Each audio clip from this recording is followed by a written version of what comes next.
Hello everyone, this is Mrs. Tiernan. I'm here to read to you tonight, starting The Hobbit by J.R.R. Tolkien. Hope you guys had a good day. I missed seeing you today. Also, sorry, I don't know how to do a live stream. Learning lots of new things this week, so tune in tomorrow for a live stream. Today, I'm reading this way. The Hobbit by J.R.R. Tolkien. Illustrated by Michael Haig. Yes, there is pictures in this one.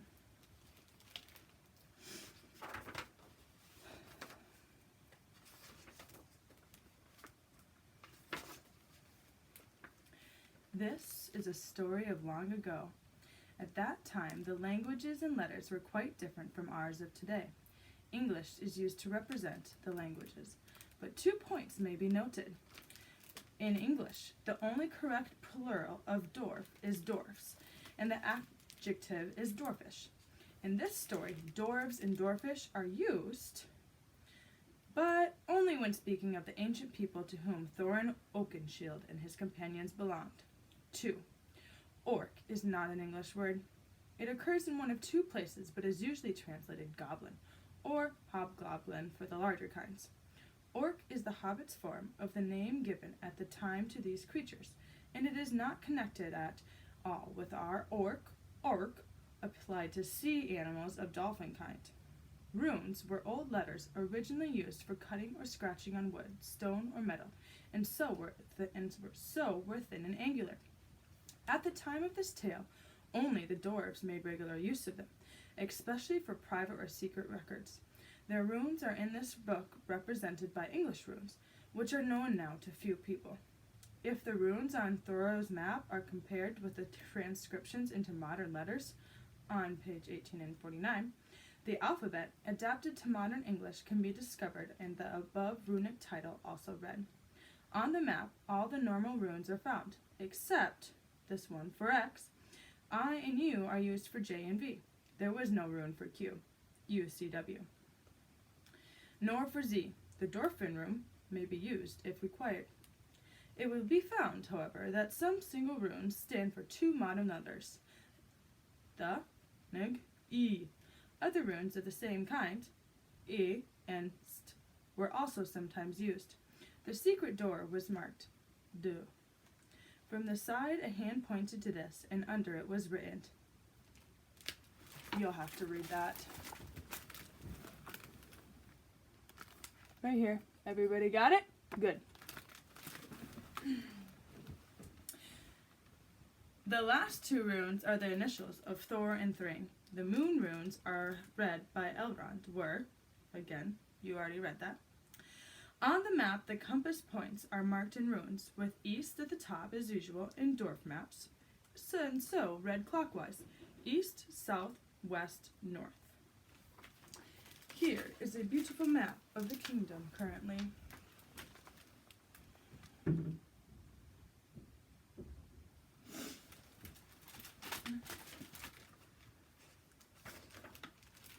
Oh, what a beautiful picture. Chapter 1, An Unexpected Party.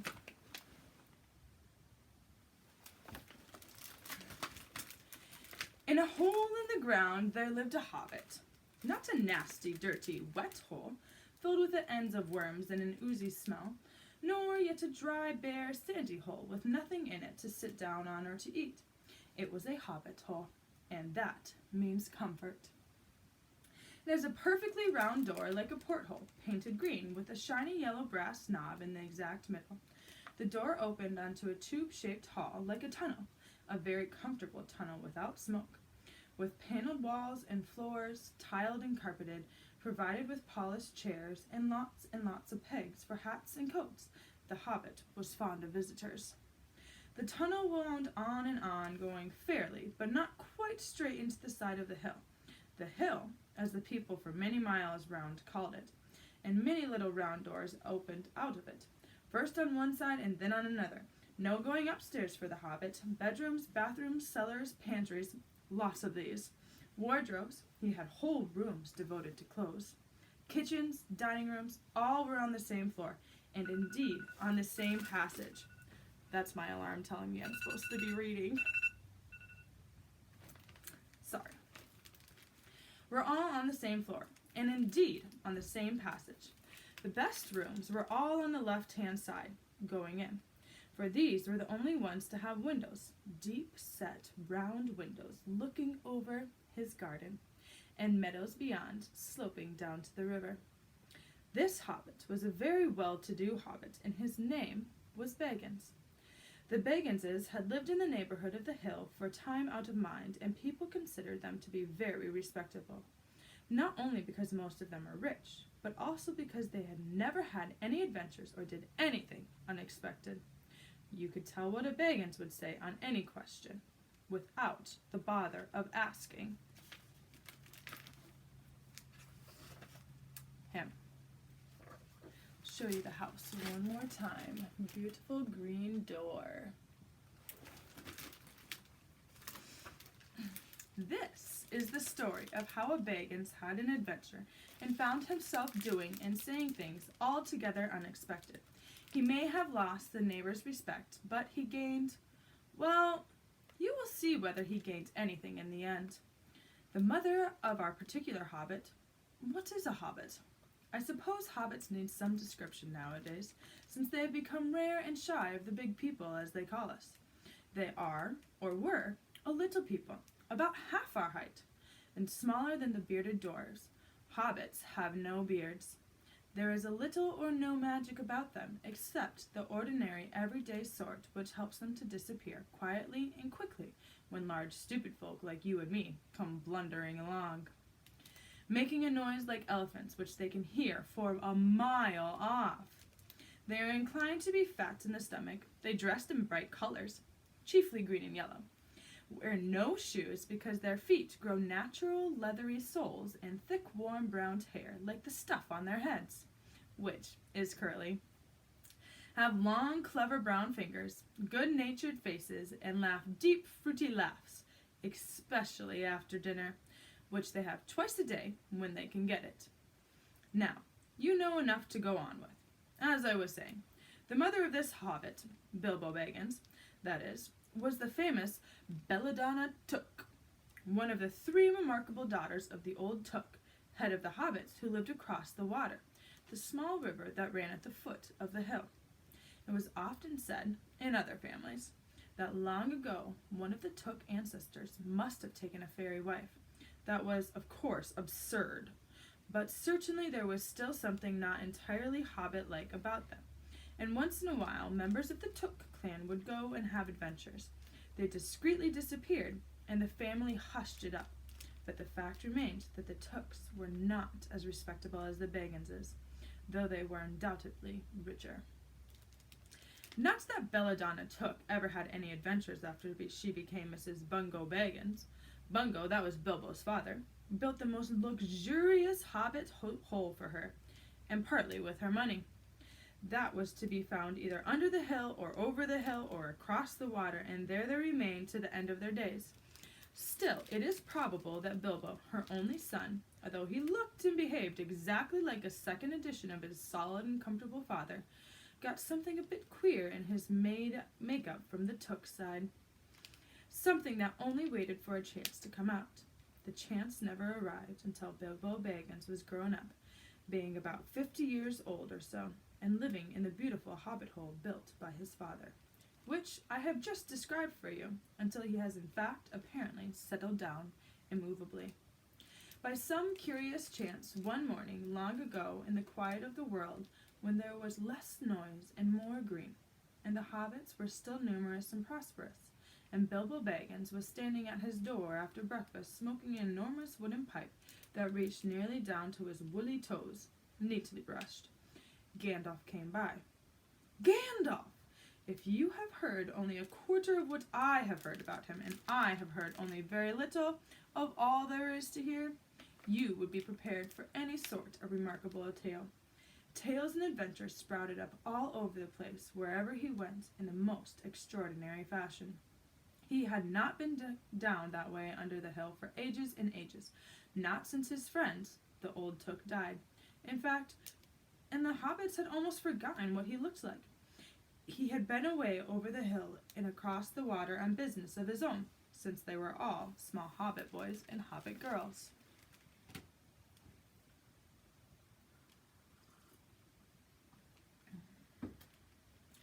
All that unsuspecting Bilbo saw that morning was an old man with a staff.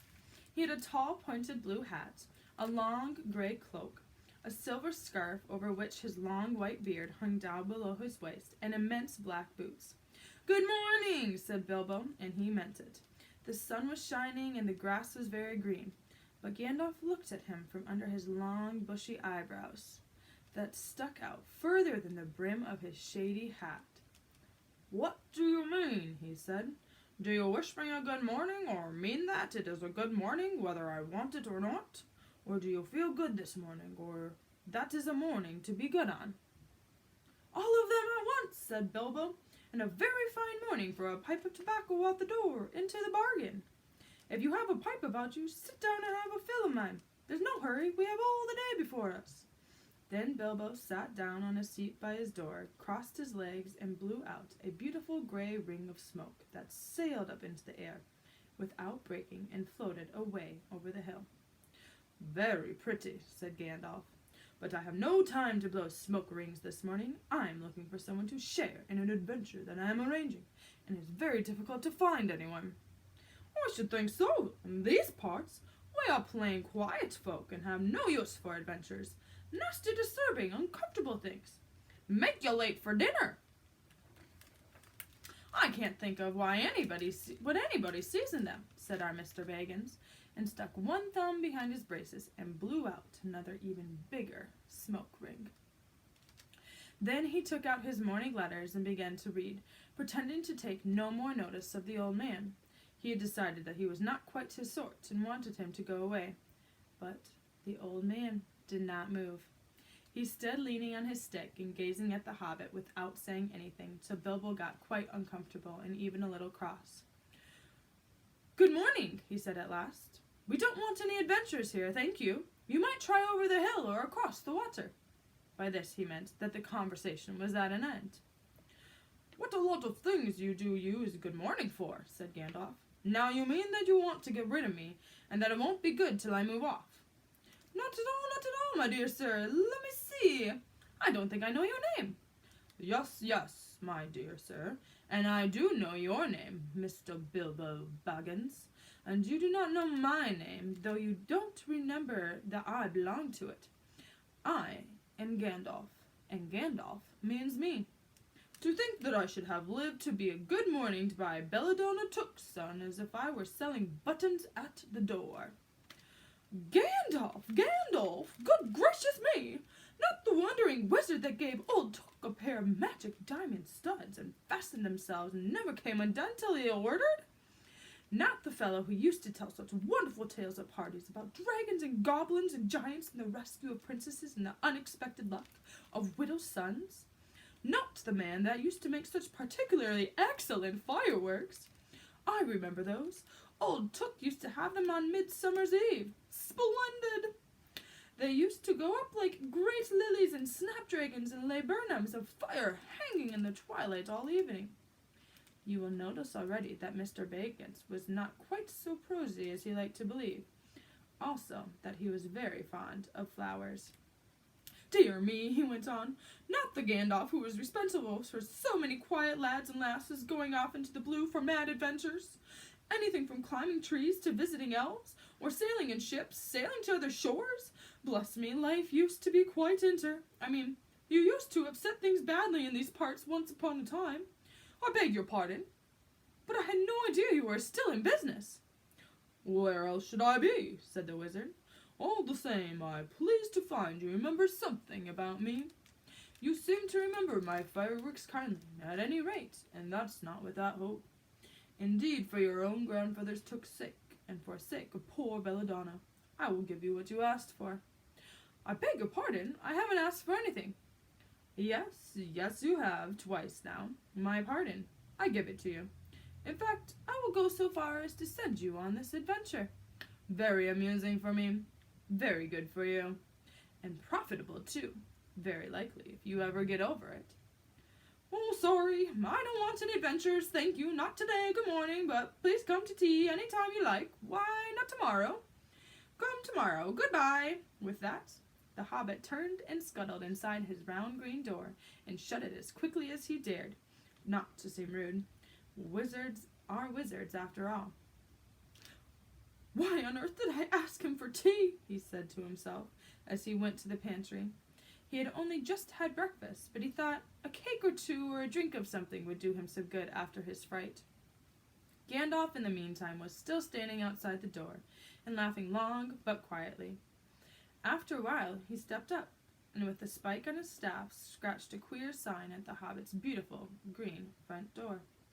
Then he strode away just about the time when Bilbo was finishing his second cake, and began to think that he escaped adventures very well. The next day, he had almost forgotten about Gandalf. He did not remember things very well, unless he put them down on his engagement tablet, like this: Gandalf, tea Wednesday. Yesterday he had been too flustered to do anything of the kind.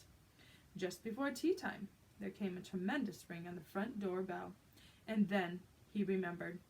He rushed and put on the kettle and put out another cup and saucer and an extra cake or two and ran to the door.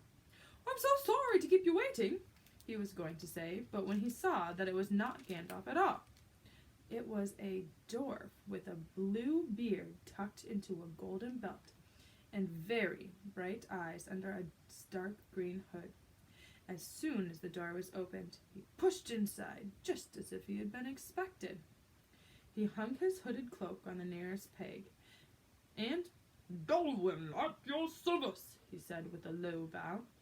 "Bilbo Baggins, at yours," said the Hobbit, too surprised to ask any questions for the moment. When the silence that followed had become uncomfortable, he added, "I'm just about to take a tea. Pray come and have some with me." A little stiff, perhaps, but he meant it kindly.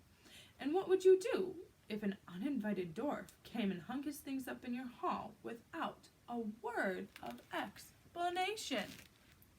They had not been at the table long. In fact, they had hardly reached the third cake when there came another even louder ring at the bell. "Excuse me," said the Hobbit, and off he went to the door. "So you have got here at last." That's what he was going to say to Gandalf this time. But it was not Gandalf.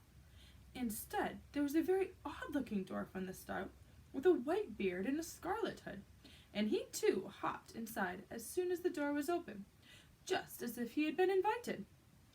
"I see they have begun to arrive early already," he said when he caught sight of Dolin's green hood hanging up. He hung his red one next to it. "Balin, at your service," he said with his hand on his breast. "Thank you," said Bilbo with a gasp. It was not the correct thing to say, but they had begun to arrive had flustered him badly. He likes visitors, but he likes to know them before they arrived, and he preferred to ask them himself.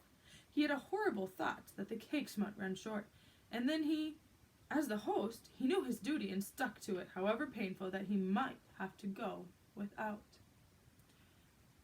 "Come along in, have some tea," he managed to say after taking a deep breath. "A little beer would suit me better, if it's all same to you, my good sir," said Balin with the white beard. "But I don't mind some cake. Seed cake, if you have any." "Lots," Bilbo found himself answering to his own surprise, and he found himself scuttling off to the cellar to fill a pint beer mug, and then to a pantry to fetch 2 beautiful round seed cakes, which he had baked that afternoon for his after-supper morsel. When he got back to Balin and Dolin, who were talking at the table like old friends, as a matter of fact, they were brothers, Bilbo plumped down the beer and the cake in front of them, when loud came a ring at the bell again, and then another ring. "Gandalf, for certain this time," he thought as he puffed along the passage. But it was not. We will stop there for tonight, and tomorrow we pick up live to see what are all these dwarfs doing at Bilbo's cottage and where is Gandalf. I hope you have enjoyed tonight's reading. Please remember, if I do put comments on, you need to make sure to be respectful and appropriate, or I'll have to stop them. I love you all. Good night.